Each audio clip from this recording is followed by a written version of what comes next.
Bibi akwa ba the Basma Ghana update sorry news update media the adwa champoma mampenyin dada John Dramani Mahama ejina National Democratic Congress NDC anemu na omaye vigil night na in honor of late Jerry John Rawlings na adwa de ne kwaso no na John Dramani Mahama ex-president Edin semi to John watch they say embre bia na manfo bi hika say even promo time na jabiti ase no one ne fine because omu ko share program ase kra mu so mo kasa na mu so mo sere e na what say yes sa na mu ex-president and say late president Jerry eyi obi a na o mood e to bre bi bo nsa na ni age ne wo share wa wo ne bon komo ono be sere kama e to bre bi so na ni mood na teko e no sa na o share wa wo be se wo no be kasa enti se hu ni pesu a na matumi anante ache more time na say wo mba ko share program na say ni mood na wo pe kasa no aba enti ne ya ye hu se e ya wo ne no e sere sere no ye nkotie ma panyi dada John Dramani Mahama said the woman as the nchire mu no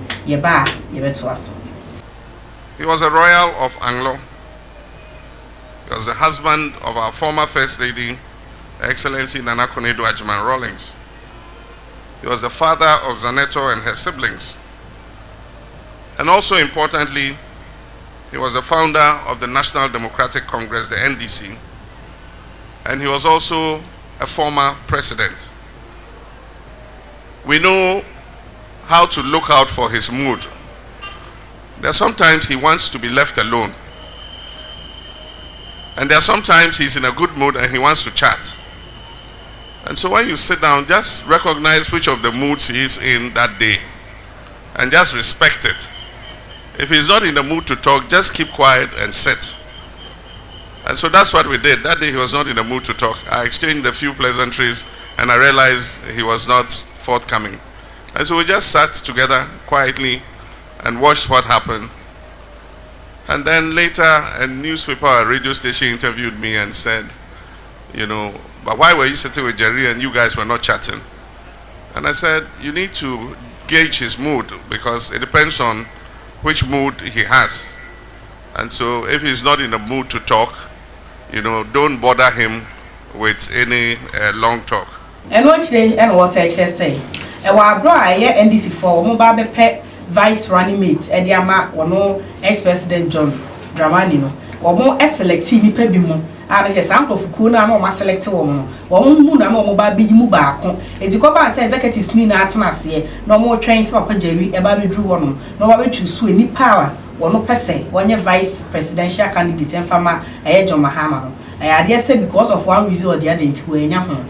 Now I was saying which day, and I just was sending text message I catch and say, and I have no crowd because on one casa a Jerino, or ya where say ex-president ever said Professor Mame Opuku Agyemang and a vice presidential candidate and inti or choose one Edinamano. And also yes I could see Munchi movie me bar many Jack at Tenase, never won't come. One of my recent experiences was in the choice of our running mate. I had to consult all the leaders and elders of the party.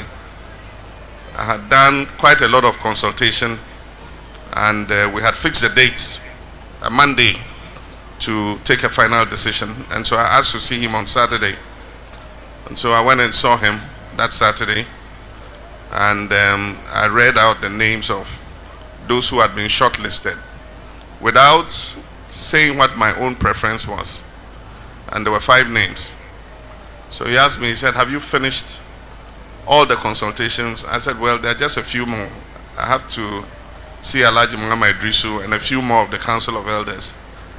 He said, okay, why don't you finish with them and then come back and let's, you know, discuss and then you can make the final choice. So let's meet tomorrow. Tomorrow is Sunday. When do you say the event is? I said it's on Monday. He said, okay, but I'll be in Tefle. I said, oh, no problem. I'll drive out there. And then we can sit by the water and drink some coffee. So he agreed. And I left. I finished the consultations. The next morning, I was getting ready to drive to Tefle. And then he called me and said, Chief, I decided to spare you the journey. Don't waste your time driving all the way to Tefle. Look on your phone, I've sent you a text. And he went off the line. So I checked my phone and he said, you didn't tell me your choice. but I knew that your choice was Professor Nana Jane Opoku-Agyeman.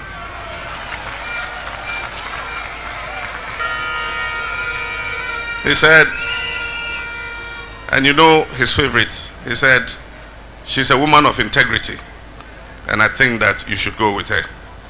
That was the text. And so that sealed my decision. And everything else is history. And the Akotia, ye dear Bam, it's ye barbecued home como. Jack, more Joseph, maybe I will call. Adom Boko. Yamiasi. And send me by saying fat first one. Say, yes, they be a movie, and I say, 3 hours, and your friend is Poniana. Pony. Okay. So,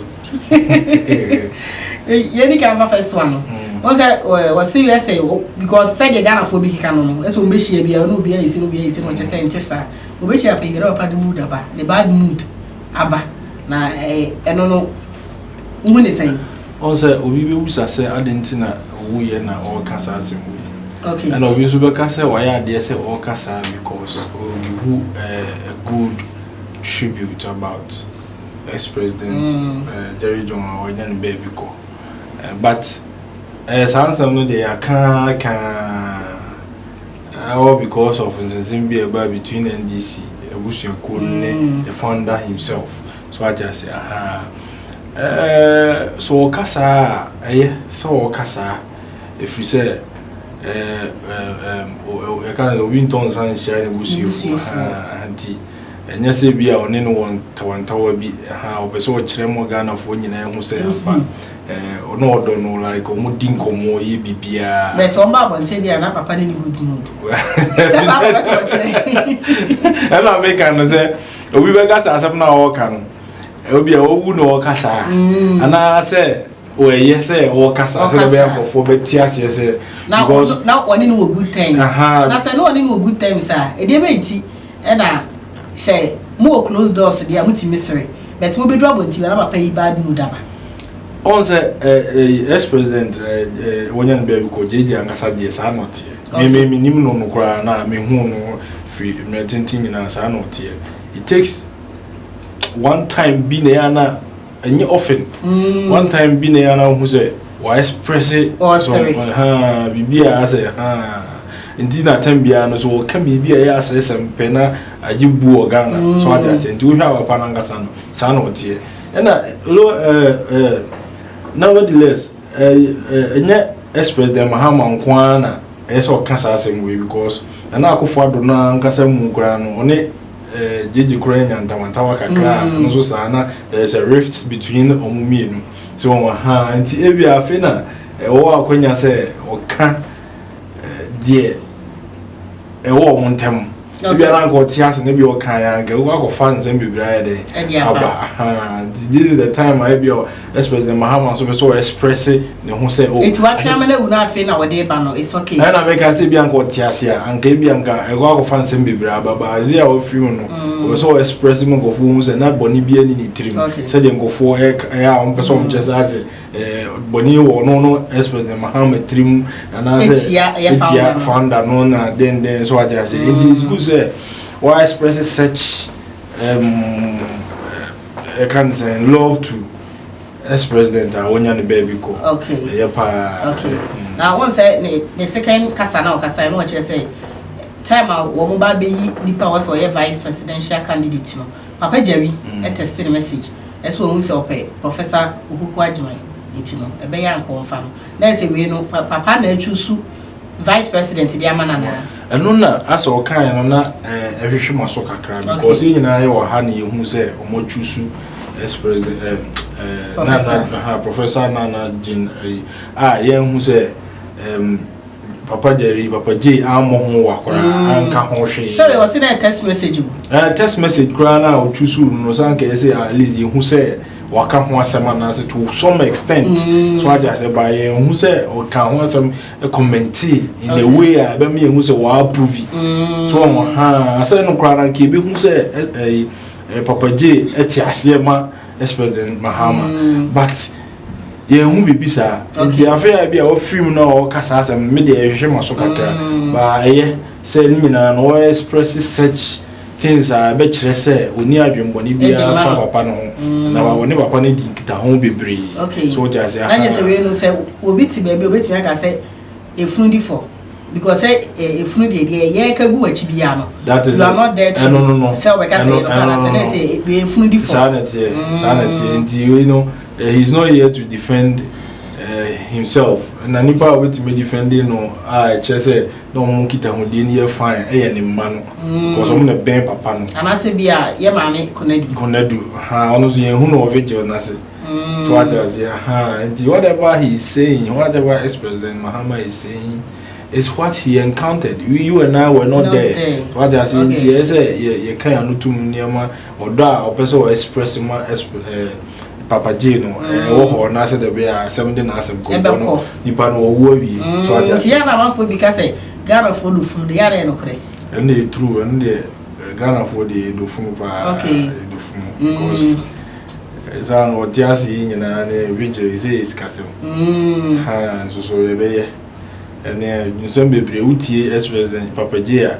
None in some of us watch and so no crown upon all the sacrifice and cigar and man pennyphobia and I say pennyphobia in your corner when yasa. No $100 symbi and all president call. Okay. Wanya and so or how near the Nakoto, your friend say, Mom Wuska or Ghana near not to number 9. I said number 9 or no bands and a Kofi wa you aba this guy I trash no yes I go so grand this is so I just say edofunu no say nipa na wudi ani was say ye hwa no but when then that is our tradition asem yo na ye hwe bibi wa senti we say na papa je atimi ewu aka few days to election na wawu na be ma NDC for ebenya sympathy vote sa sympathy vote no me hu say tama moye vigil no bi be kan bi say ne sa de a yento agbanema NDC na enhye nyam ne emusa say sa sympathy vote no mo pe no ala na ntina yento ma na na konadu ajima Rawlings so ne yenka say na sa de a sa ya de hye ne yire nanu munyam na hu say ampa NDC for mo ya de ama founder no so what you say now all the parties are two under the PNT is about the NMZP NDC these are very thin no under Papa J no there are two parties now ni yene de no na we zero sympathy vote na fa ma hwan okay so what you say and say obi a obi so ti obi on so because the sympathy vote no say call edema NDC for because NDC na ya papa ni moja NDC NDC na moja so na yene so ye ni moja no so bi na yene so ye ni moja na mu yi ni ma ye no no na yene na sanka ne gani kwa san yene ti party so what you say but if you are in some way by na ma yene ko ti party but you are there it all said and out papa no e be free mu yes few years before so be free mu this year o ya de bi aga na fo nhwe you see oba be standing in between MPP and NDC dina afi no obi any party or obi on say they was here out the film ni pe bi wo no ma e free bi unconditional love anyame de ma no papa je me so fu bi ka chere me say ono nya de obi be kunu this one no ewu ne breso am no ewu so fu owu ye na mama so fu na se pa wo se wono nyame de ne ba so me ya de bi wasase so na aso abuse ono na de ne kakra but wo no obewu no obe film abra obia montu obia nya ne hwe upon de oye nyina echi e bia osimiti no I'm sorry sana eye ndi hwe se oba be wu nsuso he came by or ya begina mfimfin as o MPP or NDC also wuye won say obi e sympathy vote from ono ni wu na chi no MPP 4% who say na papa ji o mu do no na akofo ado we so person o mu che say na o mu do you see how upon esia na che say politics esia ye careful no okay so what I say what che say politics esia ye careful you don't have to be on one side and even if you are one side cry you no do your home okay because you say no ono abegina mfimfin pa hwan ene e beto ama no so what I say and why ade ama ase aboa to an extent say now sympathy vote in come obia enkoma NDC enkoma MPP obi abeto na aba me na make achero ti NDC for ntimi nya sympathy vote no so omuti mi a omuti omunya sympathy vote okay MPP for nya sympathy obi abeto na aba on say anka ya ade ango one side said the ex president Atamos no one side who ya and on the man a friend saying ex president Mahama ebinya sympathy vote on one side, but this man Papa J be standing between MPP and NDC. So why Argentina ne yere no ebe ye can say ne yere no be ebe party, that means only obi afa ago ya NDC ni asango ma ne na akose NDC okay ni asango e vice president is so konso your bank bitimi e vice president so what is because when it depend professor na Nigeria only no we are to me say they can all vie for you know, but obejina mfinfin okay so what is in the sympathy vote there me nya sure say e ma kwa mo nyene sa sympathy vote edumo ye no na Ghana for the na ye dey koso aba sanity so benya sympathy vote say this for benya sympathy vote it will go on behalf of them I be free their stronghold which is voter region okay stronghold one na be gina say MPP for benya sympathy vote e be gina Ashanti region so what I say into sympathy vote nkomo bia say Ghana for Edison eti eyi papa ya wu na say yakwa I say MPP ni Sir John edi kan e wu de da na ebi mu keka say MPP for the person say Sir John abre party ho eti no Sir John e wu di ai ye na ye titi bi ono kede Japan kra kan bi say Sir John wu a e no che say wo say nkudibie ba MPP for afa na so mo de hye Sir John animonyam na e say papa je bi so aba be na it is say no I standard na MPP ni man ya e bonu tuyi nti o ka Sir John dia na was a chair say the MC kan no yes Sir John ya MPP ni and MPP for the person sympathy vote sa na MPP ni e bonu tuyi ono so sa but Papa J eba to the extent say wa ma me MPP ni ama me NDC ni aya o mo kan o mo say future nigga ka say me say oba be MPP ni no never wa ma me MPP ni ama me NDC ni so what I say even Papa J kra no anko ba be MPP ni anka the rift me ka rift ase eyi kakra na da woni NDC MPP kufo woni kufo yi kakra da o montem anko ba be MPP ni anko ba be dada so what I say but utim say akufado fast na otimi ben akufado kra na there is a rift between onone kufuo kra so aja say onone kufuo na rift down ba akufado ebe fast ene omu nyina ebe kabo mu kama both kufuo ni Papa G akufado he stands as a president so aja say na amo ben so he was never an MPP and never an NDC but he was a founder of NDC so aja say the sympathy vote there ebe kokra na nko bebre sana meme hunu okay nti I know that you should forget about sympathy vote and go and vote for our life yeah sympathy vote asem because ebia obi so be ka say what the sympathy ekoto aba e de ba obi a bia ense say won na e ba ha na say obi a wan kasa kra won ready say won bra na the sympathy say because John Ewunti koto ama MPP and because of Papa J Ewunti koto ama NDC a na just at the end of the day na emwa obi a because omo kra do am koto ye no omo na wu sa na be so kire etini ya di wie no me dey make can say nipa na wu and then we have to give a good tribute about him okay and you know na express the Mahama no person what say when papa no any bibia especially those who are blaming him say we and we so ka hon wo di ene so no na ku no di ba be to me enye say yes and a sympathy vote asama ye kan ho asem ne professor Jenana asem ya ye kan ye ni nyina no mugo about the baby it's not about sympathy vote to be so I just say okay about the baby it's not about sympathy vote and you know say the two mission on sa no abo adwuma obo adwuma e daddy do on ma ye say John Ewu eti e koto ama yɛhwɛ ɛsɛ papa gyawie wu nti yɛkɔto ama yɛbɛhwɛ wɔ dwuma a wayɛ ɛmfa so ɛde abrɛ yɛn Ghanafoɔ na yɛgyina so de ɛde ato aba ti benifo no position ne ba na mo ahwɛ so yɛ sɛ 4 years wo yɛ den a ɛbɛba bi ne de adwa champoma yɛfa mo nsia yɛbɛsa ne mo ahyia biom yakra mo